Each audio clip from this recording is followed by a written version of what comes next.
Angie Dickinson is almost 95. Here she is now.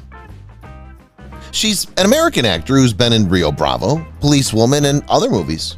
People at the movie theater were quickly smitten with her unique style. Her acts and stylish looks made her a huge hit with her fans. Angie Dickinson's life was like a 70mm movie. Come along with us as we show you rare old pictures from different parts of her life. Her full name.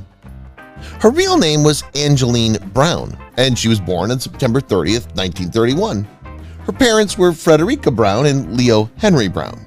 She was their second child. Her family and friends loved her and called her Angie for short. Little did anyone know that this name would become popular over the years, and this American beauty would become known as Angie. There's also a story there, but we'll talk about that another time. Early years. The Brown family was Catholic. Leo Henry Brown, her father, ran and published two local newspapers, the Calm Messenger and the Edgeley Mail. He also worked as a movie projector in the town's only theater. Angie's father was a movie projector, so she saw a lot of movies as a child and quickly fell in love with them. Angie should have known that one day she'd be a star and rule the hearts of everyone in America. Different goals. Angie first wanted to be a writer because she liked her father's work. Being an actress wasn't even close to her mind, even though she loved movies. Angie won the 6th annual Bill of Rights writing contest when she was 14 years old because she could write well. After that, Angie went to Glendale Community College to study business.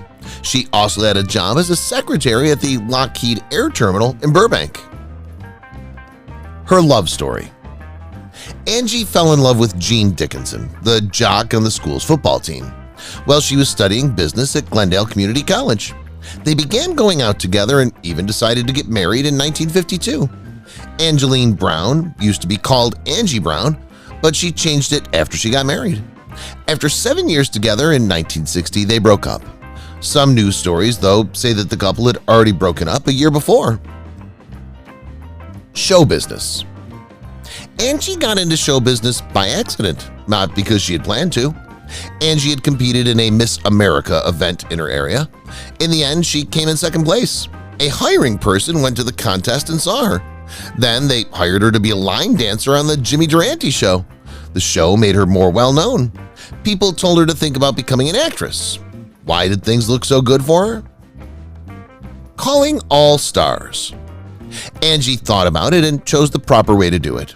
She learned how to act before she did the Colgate Comedy Hour on NBC. 1954 was her first year on TV.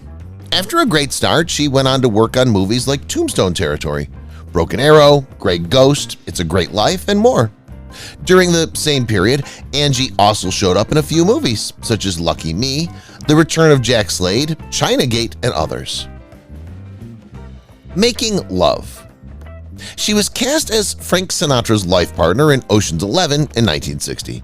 They were also dating, and they were together for almost 10 years.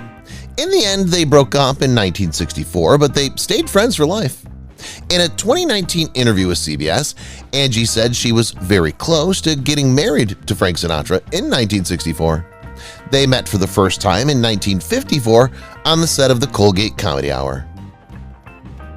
First big part. Angie Dickinson got her first big part when she was cast as the star in Rio Bravo in 1959. She played flirty Feathers in the movie. She looked very different after seeing the movie, which made her the newest pinup girl in town. Hanks, who directed the movie, sold Dickinson's contract to Warner Brothers without her permission, so she couldn't enjoy her fame. Did this move help her? Let's find out. At Warner Brothers. Angie's parts at Warner Brothers got smaller and smaller. Dickinson didn't like this. She thought she was going backward. But this didn't last long because over the next 10 years, she was offered major parts. The Chase, which she did with Marlon Brando in 1966, was her next movie. She also worked on movies like Jessica, Rome Adventure, Captain Newman, MD, and The Sins of Rachel Cade during this time. Brave Esquire shoot. Esquire, a magazine for guys, wrote about Dickinson in its March 1966 issue. Dickinson wore nothing but a powder blue sweater and white kitten shoes to the shooting, which left her very bare. In time, the cover became one of the most famous in the magazine. A lot of people also thought of Dickinson as a Hollywood beauty because of it. Pop stars Britney Spears and Victoria Angels copied the famous picture again in the future. Famous part. Dickinson was seen in an episode of Police Story in 1974 as Suzanne Pepper Anderson. Because of how famous she was, NBC chose to make a show based on her called Policewoman. At first, Dickinson didn't want to join, but when she heard how famous the character was, she said a hearty yes.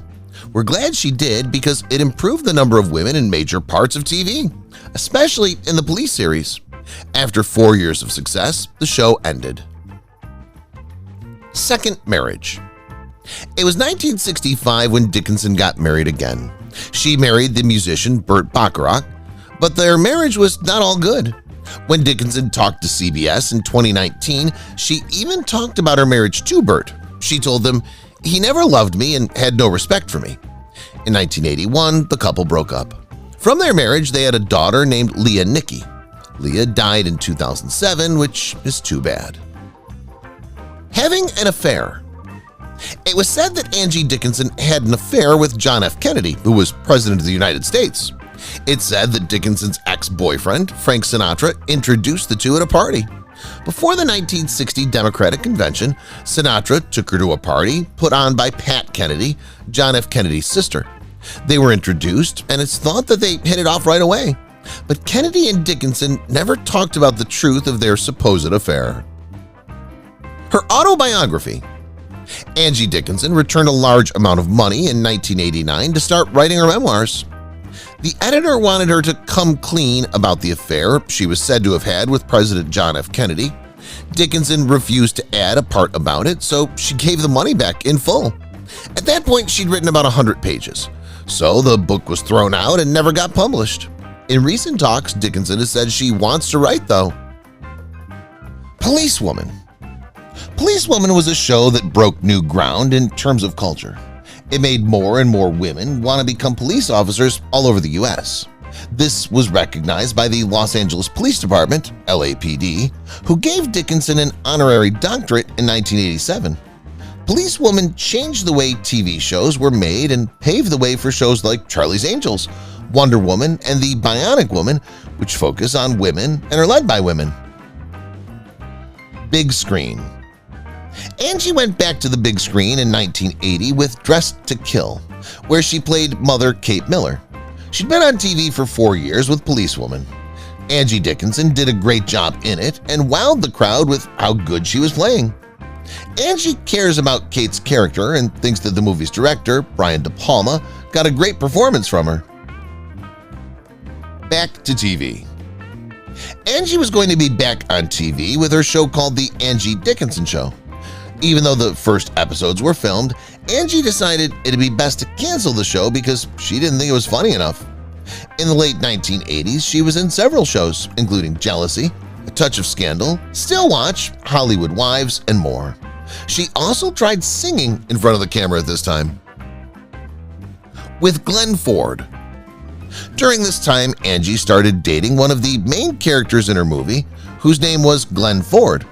Ford and Angie had been in the play The Last Challenge together in 1967. When they were practicing for the horse riding scene, he looked at me and said, "You're sitting too tall." Angie told the Spectrum about the exchange, so I had to slouch before calling him a guy who stays at home. Romance of the 90s. In the 1990s, Angie found love again when she started dating TV host Larry King. They started going out together in July 1990 and stayed together for a few years. There isn't much information, though, about how long they were together, but the two were seen together more than once. Angie also made an appearance on a few of Larry's shows. Larry King passed away from sepsis. Honors and awards. Angie Dickinson has been nominated for 3 Emmys in a row in 1975, 1976, and 1977. She was up for an Emmy for an incredibly popular police procedural show, The Policewoman. Also, for the same thing, Dickinson was nominated for Golden Globes, again in a row, 1960, 1975, 76, 77, and 78. Angie won 2 Golden Globes for her role in Policewoman. in 1960 and 1975. In 1987, she got a star on the Hollywood Walk of Fame. Quotes and jokes. Angie Dickinson has a great sense of humor, which she's shown many times on and off screen. She often said funny things like, "My mother didn't want me to be an actress until I introduced her to Frank Sinatra." Another well-known saying of hers is, "I dress for women. There's a difference between a Hollywood wife and a Hollywood woman," she said. She's pretty honest. Angie Dickinson is very honest about the fact that she'll eventually get old. She does, however, think that she's fortunate to have some room to look the part. While being interviewed, she said, "You can't stop getting older. You can only put so much oil on your body. I've always tried to act my age. If the part needs someone a little younger or older, I think I can get away with it." Angry on set. People famously stormed off the set of This Is Your Life special episode in November 1993. It seems that the host of the show told her that she would be working with director Brian De Palma again. The show's host broke his word, though. In a fit of anger, Angie left the show's set because she didn't like how things were going. That was impossible back then. Policewoman left behind. A huge number of people loved her show Policewoman. Some of these fans were famous people and important people. Some famous people are said to like her show. For example, U.S. President Gerald Ford is said to like it. One story says that Ford once changed the time of his White House press meeting so that he wouldn't miss an episode of Policewoman. That's how popular her show Policewoman was. Ocean's 11 twice. Angie Dickinson is the only actress who's been in Ocean's 11 twice. Angie played the part of Beatrice Ocean in the first Ocean's 11. She came back to play a small part in the 2001 remake of Ocean's 11, which starred George Clooney, Brad Pitt, and Julia Roberts. There's only one other person who's been in both the original and the new versions of the movie, and that's Henry Silva. Have you seen the movie from 1960 yet? The Sad End. In 2007, Angie's daughter Leah, from her second marriage to Bert, killed herself. Leah was born too early. A lot of bad health problems happened to her, including Asperger's syndrome. Leah went to a mental private care center in the last few years of her life. The choice was made by both Bert and Angie. She let go of many things just to be with her. Projects in 2000.